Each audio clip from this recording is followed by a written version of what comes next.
to expect when having your first child. Hello, my name is Mabel. Today I'm going to talk to you about the difficult but learning lessons while raising my child at the beginning year of her life. I hope that everyone who's planning to have their first child remembers what every parent has gone through.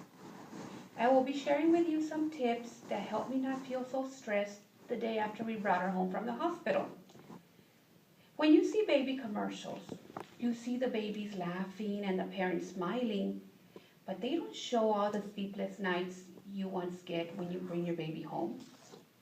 So one major thing to remember is that babies don't have a sleeping time schedule. Often new parents get exhausted from waking up so many times in the middle of the night to attend their baby that often we don't get enough sleep due to this. I remember waking up at the middle of the night when my daughter had her days and her nights turned around.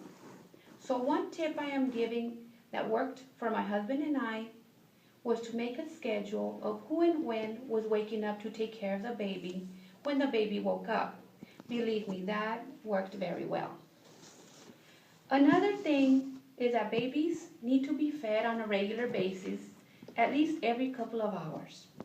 Due to their tiny stomach, they often don't get enough food to last them for a long stretch of hours. So, according to the website babycenter.com, I use the parent-led schedule.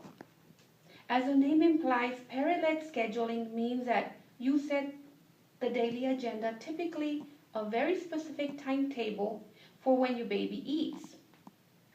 Parents who operate this kind of schedule rarely deviate from it. Many say that timing things and being extremely consistent helps their baby regulate his or her internal clock and gives them a structure your baby needs to thrive. One final thing you need to know is that carrying or holding your baby leads to a bad habit. I remember my daughter only wanting to be held at night and at day, most of the time.